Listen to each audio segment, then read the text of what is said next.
Welcome to On the Middle East, a podcast of the award-winning media service Al Monitor, where each week we talk with the decision makers and thought leaders who are making the news and shaping the trends in the Middle East. I'm Andrew Parasolidi, president of Al Monitor, and our guest this week is Stephanie Williams, who served until February of this year as the acting United Nations envoy to Libya. Some background on Libya before we get started. Libya is rarely at the top of the news, but it perhaps could and should be, because it's actually a good news, or at least a hopeful news story in the region. Libya had been ripped apart by civil war for nearly 10 years since a NATO-backed uprising overthrew former dictator Muammar Gaddafi in 2011. Libya seemed fated to be a perpetual failed state. A World Bank matrix published last year on the impact of conflict on fragility and endemic poverty includes Libya on a very short list of the most at-risk countries in the world due to high-intensity conflict. That short list also includes Afghanistan, the Central African Republic, Somalia, South Sudan, Syria, and Yemen. But Libya has a chance to break the cycle thanks to UN-mediated diplomacy, which was led by Stephanie Williams, our guest today. That diplomacy led to a ceasefire among the warring parties last year and a political agreement this year that produced Libya's first unity government in 7 years, with plans for elections in December. Libya's political institutions remain fragile, and the transition process is tricky and uncertain, but the economy is starting to turn around from the negative impact of the COVID-19 pandemic and the civil war. The Libyan economy contracted by nearly 60% last year and is expected to grow this year by 131%, boosted by the political agreement and higher oil prices. I can't think of anyone who can put Libya in perspective better than Stephanie Williams, our guest today. Stephanie served for 24 years in the U.S. Foreign Service before her UN post, and she is currently a non-resident fellow at the Brookings Institution and the Johns Hopkins SAIS Foreign Policy Institute. My conversation with Stephanie Williams about Libya and the prospects for political stability in elections begins now.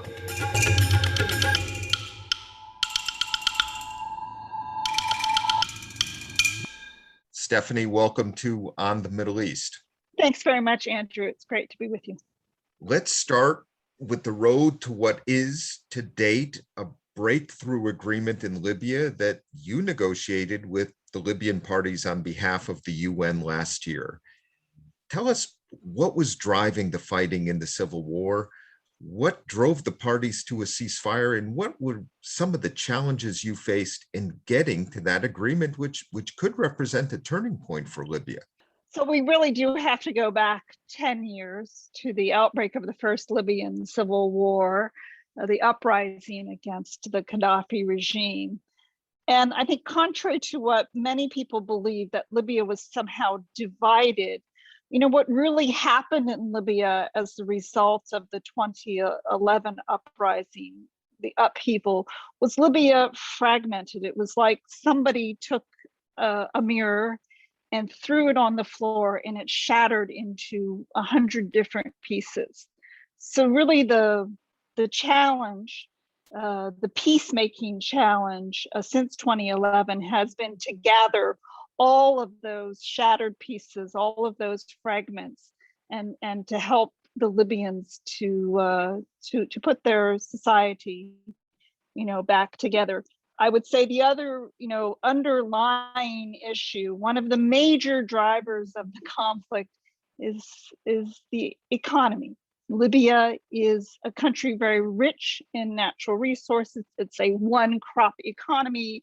It has the 9th largest oil reserves in the world, and a small population of 7 million people.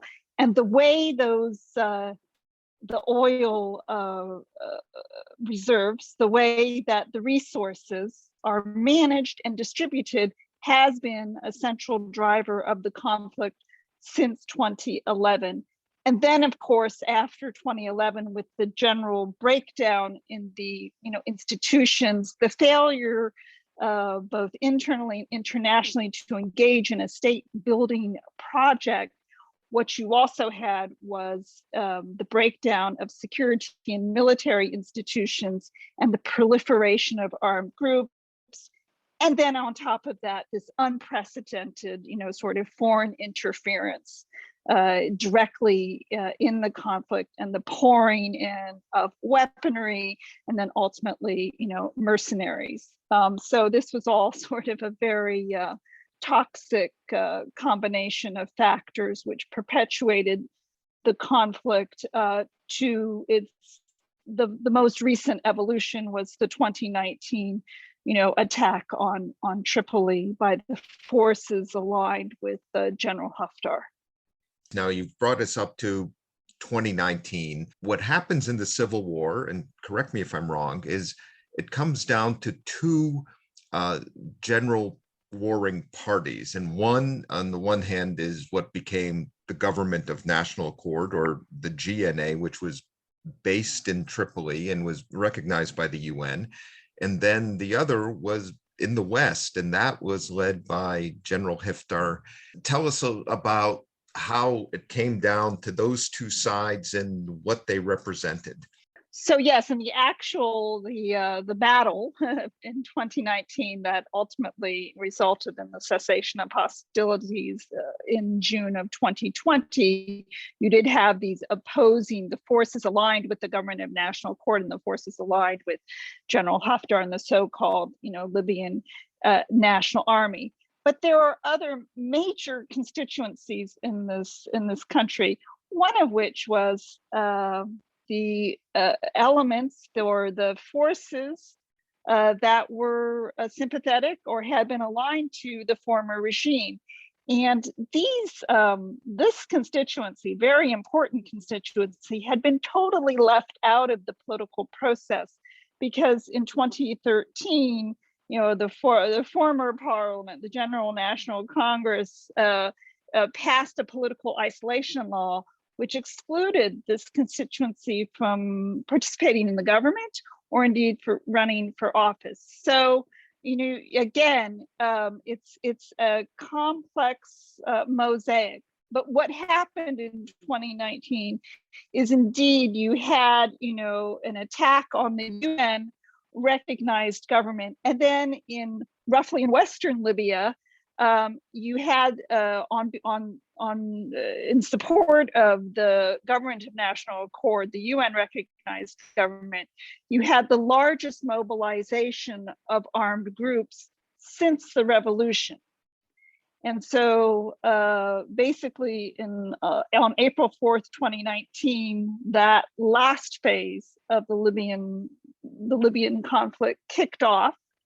And then with major, foreign intervention, of course, initially, Mr. Haftar had quite a number of countries assisting him in his effort. And then, of course, you had the Turks primarily come in behind the Government of National Accord. Tell us a little about the foreign backing behind the parties. Why was Turkey on one side and Russia, the UAE, France, and others challenging what was a UN recognized government in support of General Haftar? Well, this also sort of happened in the context of a general, I would say, breakdown in the international community, which probably dates back more to sort of the 2014 period. But certainly, what you saw in Libya was where there had been a fragile consensus in the Security Council around the UN driven, UN facilitated political process that in April 2019 was heading towards the convening of a national conference, to bring together all of the different Libyan constituencies to chart a Libyan way forward. What happened was that all broke down in April 2019. So essentially you had, anywhere between, 2 to 3 permanent members of the Security Council, on the side of Mr. Haftar. And this was the Security Council that had intervened in 2011, on behalf of the NATO intervention. So if you're Libyan, you're looking at this evolution or this breakdown in the Security Council, and then a Security Council in April and May 2019 that essentially became entirely sterile, was unable to produce a product calling for, a cessation or a ceasefire and a return to the political process, which is why and I was working at that time for the former SRSG, the former UN Special Envoy to Libya, Hassan Salama. We sort of decided to take a different approach. We had to abandon the Libyan track because we needed to knit the international community back together. We needed to sort of try and rebuild that international consensus, including the permanent members of the Security Council, but also the countries which you have mentioned, which were directly interfering in the conflict, and then the regional organizations, the African Union, the League of Arab States, and the European Union. And so the Germans, under the leadership of Chancellor Merkel, took this on. They hosted this process, and that we built this, international architecture, which culminated in a meeting in Berlin in January of 2020, under which we constructed the intra-Libyan tracks, the Libyan tracks of the economic track, a military track, and a political track, and then another overarching international humanitarian law and human rights track. So once we had, this, again, rebuilt this fragile consensus, and of course, during this time, weaponry was still pouring in, mercenaries were pouring in, all of this in direct violation of the very commitments that these countries had signed up to, and of course, in direct contravention of the UN arms embargo.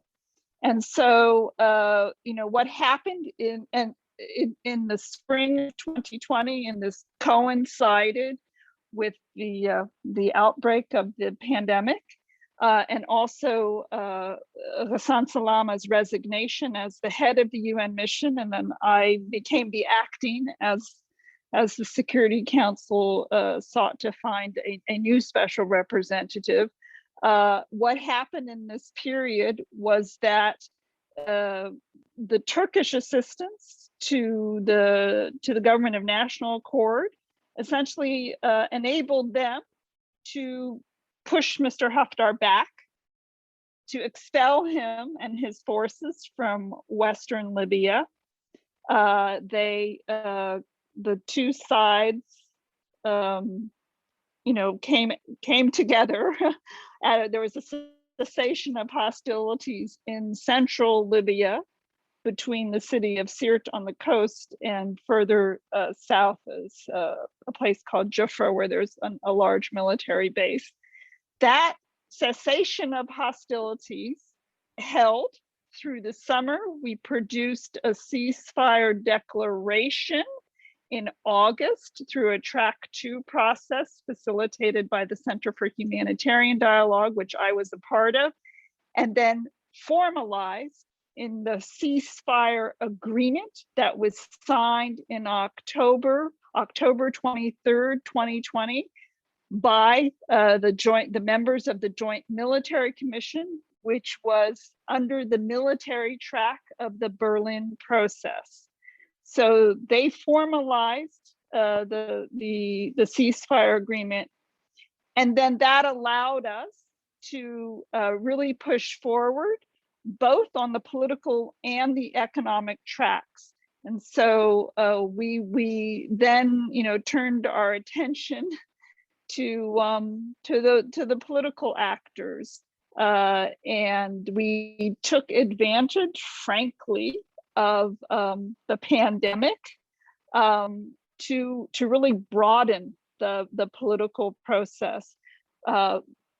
First and foremost, by going beyond the traditional political players, whether it was, the members of the GNA, the LNA, the parliament, and then there's another institution called the Higher State Council.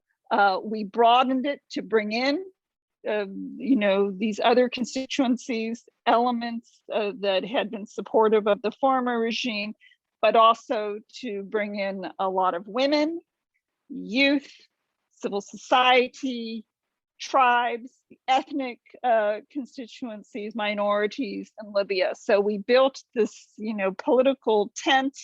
We were able to do that virtually first. And then we also opened it up through digital dialogues that we ran through our headquarters in New York, where we had online conversations, dialogues with primarily Libyan youth. All of that, informed the convening of the political dialogue, which the first session was held in Tunis in November of last year, where the 75 members of the Libyan Political Dialogue Forum agreed a roadmap to end this long transition in Libya. They agreed a roadmap which put the target date of elections in December of this year, December 24th, 2021, to coincide with the 70th anniversary of Libya's independence. But also they agreed on the need to form an interim unified executive to, start to knit the institutions back together and chart the way towards these elections.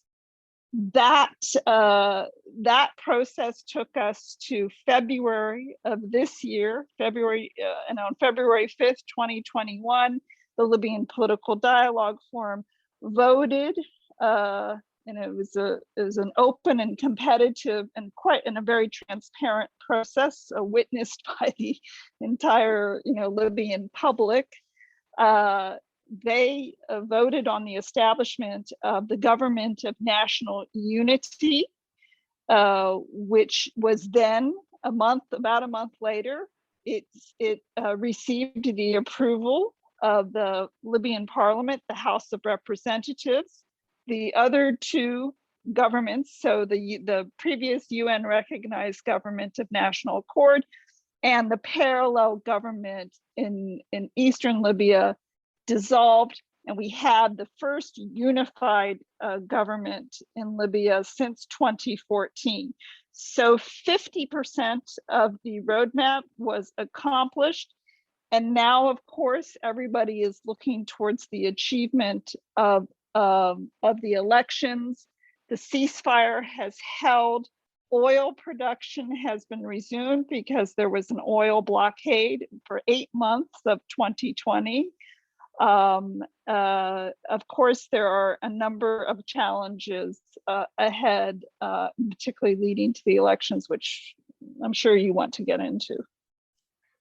Stephanie, you've recounted just such an impressive diplomatic path in what looked like a perpetual state of conflict to an actually quite hopeful agreement by, again, building on the international, or building an international consensus on moving toward a ceasefire and a new arrangement, and then, as you say, bringing the key parties together in a very large tent that seems to be holding. And I do want to get to the path ahead, but let me ask, and related to the path ahead, but let me ask about a couple of the players. Is it your sense that Turkey and Russia in particular are playing a constructive role in this process? Both of them still have foreign fighters in Libya. I don't think they've agreed to withdraw those forces. I think they've both taken a kind of wait and see attitude. But Tell us about your experience dealing with Ankara and Moscow in this process and how you see their interests and policies playing out in the months ahead. So I did visit both capitals last fall, and met with the respective foreign ministers, and certainly received their assurances of their support for the UN process. They are both participants, members of this, this wider Berlin process, quite active. The Berlin participants just met again in late June of this year.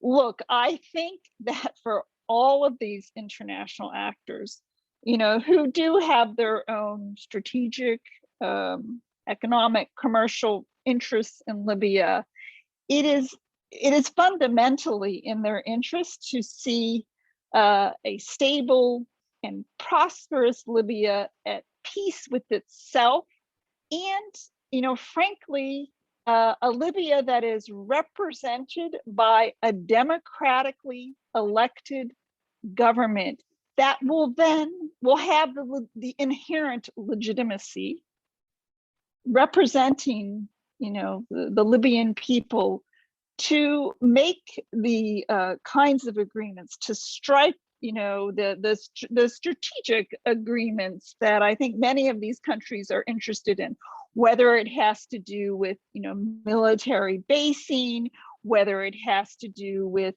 training and equipping the Libyan forces, whether it has to do with their various economic and commercial interests.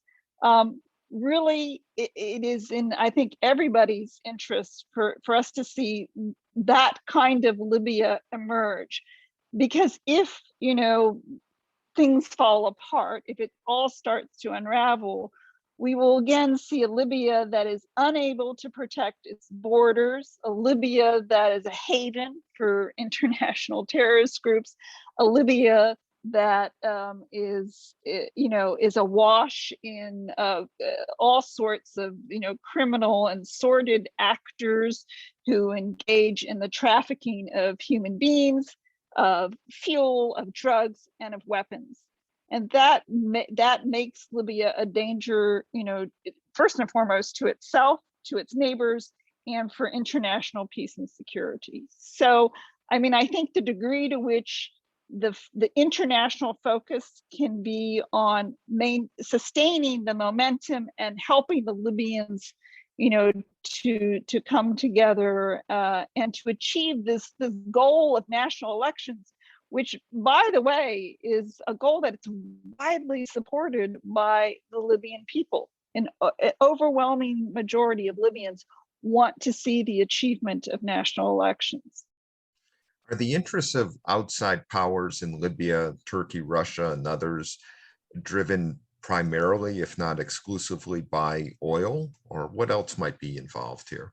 I think oil is certainly a factor, and so you've seen different countries look at the Libyan problem set through various lenses. So you have those who look at it through the lens of counterterrorism, those who look at the country through the lens of oil and commercial interests, those who look at it, for instance, your Southern European countries, through the lens of the terrible, migrant crisis and the terrible suffering that the migrants, endure as they come into Libya, and then this perilous crossing of the Mediterranean. So, but the only way that you can comprehensively address, those issues, those concerns, is through, the support and establishment of, a sovereign Libyan government, and that can really engage in this necessary, institution rebuilding process, the application of the rule of law, that holds its officials accountable for what has been this, sustained and unacceptable plundering of the country by, the ruling elite, the political class, those who have had their, have bellied up to the trough for the last 10 years. All of that can only be tackled, through this this elections project. What is your assessment of General Haftar and his role in Libya? And is he empowered by the agreement on an interim government, or do you think his influence is reduced because of the inclusion of other parties in the process? Mr. Haftar certainly, he gambled in 2019. He thought that the use of the military tool would work, that he could accomplish through an attack on Tripoli what he wasn't sure that he could accomplish, at the political table through negotiations, through a peaceful process. I don't think that he can replicate that again. He simply will not have the kind of international backing, because you've seen that some of his, international or regional partners are now kind of engaged elsewhere. So I don't think that those circumstances can be duplicated. Certainly I spoke to Mr. Haftar prior to particularly the meeting in Geneva in February, and he, professed strong support for the UN process. Of course, that's the kind of, those are declarations that need to be continually tested. But, fundamentally what we've seen is the maintenance of the ceasefire, that the Joint Military Commission continues to meet, that you've now seen just recently another exchange or release of prisoners, which has been an ongoing effort, really over the last year or so.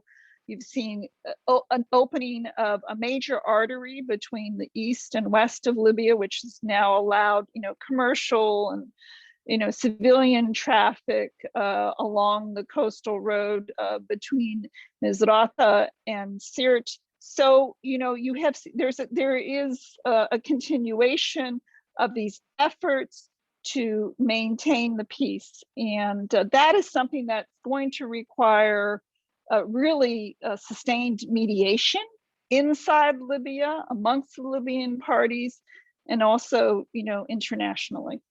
What is the Biden administration doing, and what more can the U.S. do to support UN diplomacy in Libya? So I think the U.S. does have an important role to play. And I'm not under any illusions that, you're not going to see the deployment of U.S. forces, certainly not in the current environment. But certainly the U.S. can use its diplomatic muscle. The U.S. has, this enormous skill in convening in internationals, in supporting the United Nations as it continues its work, in herding, the different international cats. I think it's important, for the U.S. not to engage in what I would call performative diplomacy, or sort of, virtue signaling on the need for elections, without really rolling up their sleeves and, doing the intensive mediation that requires. Because there, we have heard from this administration. I think they have really spoken out very, very strongly and positively on the Libyan file. And then more broadly, the president has talked about the struggle between the forces of democracy and autocracy. Well, I think Libya is a prime example of, where if, everybody sort of gets on the same side, if everybody pulls together, indeed, you can have a successful model emerge in Libya, through free and fair elections that are held according to the roadmap agreed by the Libyan Political Dialogue Forum. So I think that's, and I think that the U.S. will be pushing on an open door, first and foremost with the Libyans themselves, because, as I said, Libyans overwhelmingly, every poll that is conducted, indicate strong support for elections. The Elections Commission has just held another voter registration campaign, very successful, 2.3 million, something like that, Libyans registered domestically and abroad for elections.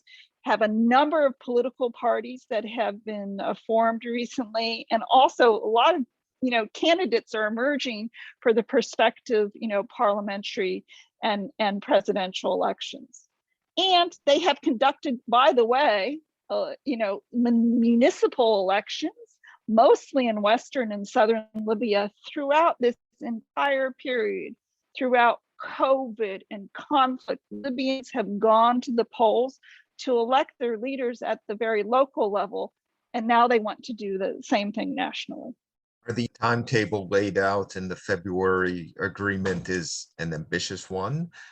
Do you think that the process is on track? And do you expect elections to be held in December this year?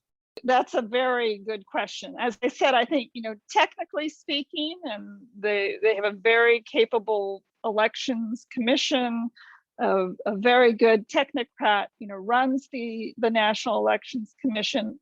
Technically, elections can be produced. Now, the question is the political environment going to be ripe? I think the average Libyan is ready for elections. You have, unfortunately, a political class which has gotten quite used to its perks. You have now a parliament that has been in place since 2014.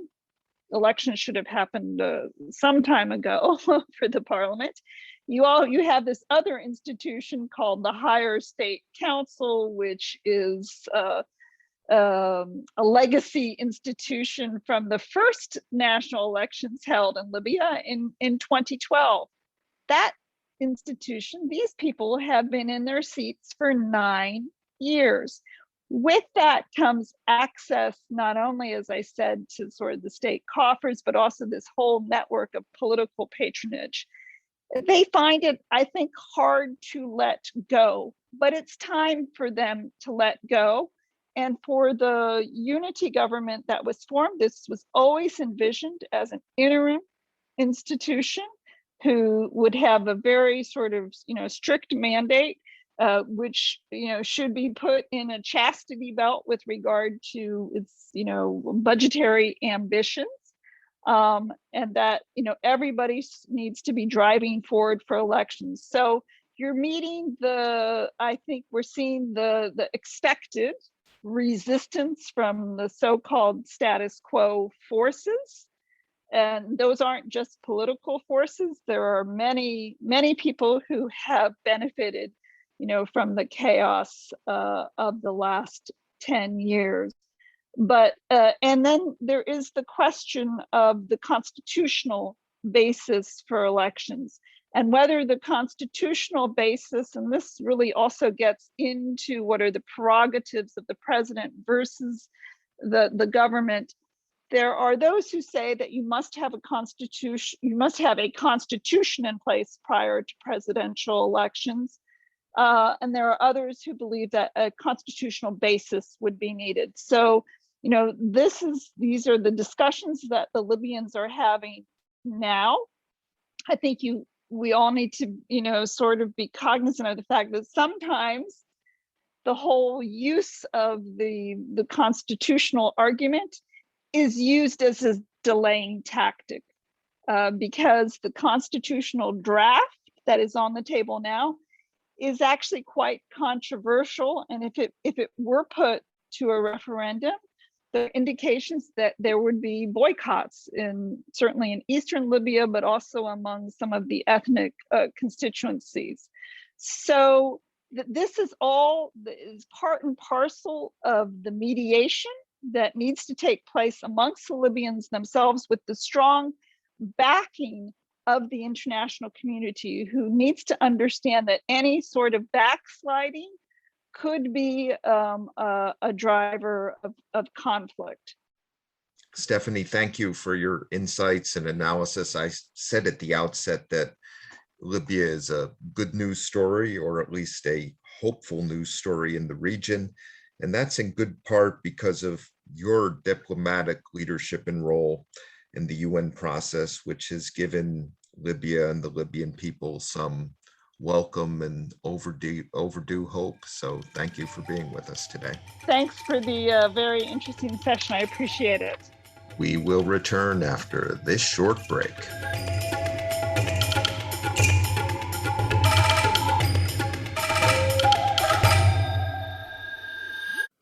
I'm Ben Caspit, Al Monitor veteran columnist reporting from Israel, one of the world's major news and action suppliers of all times, comparing to its tiny size. I've been covering and analyzing the political, diplomatic, and military arenas in Israel for over 34 years. My best-selling biography, The Netanyahu Years, was out 2 years ago. I covered 7 prime ministers, 1 major war, 2 intifadas, 1 prime minister's assassination, 2.5 peace treaties, 4 military operations in Gaza, and it's not letting up anytime soon. I'm glad to invite you to On Israel, our brand new podcast, where we will discuss major events in Israel and its surroundings, talk to decision makers, leaders, and analysts, and try to understand the chaos that comes with the territory of Israel and the Middle East. You will never have a dull moment with us. See you soon here on Israel, Al Monitor.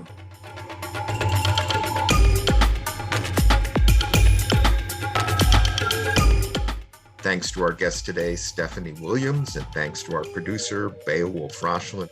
And thanks to all of you for listening. We will return next week, and in the meantime, please sign up for On the Middle East and our other Al Monitor podcast, On Israel with Ben Caspit, on your favorite podcast platform.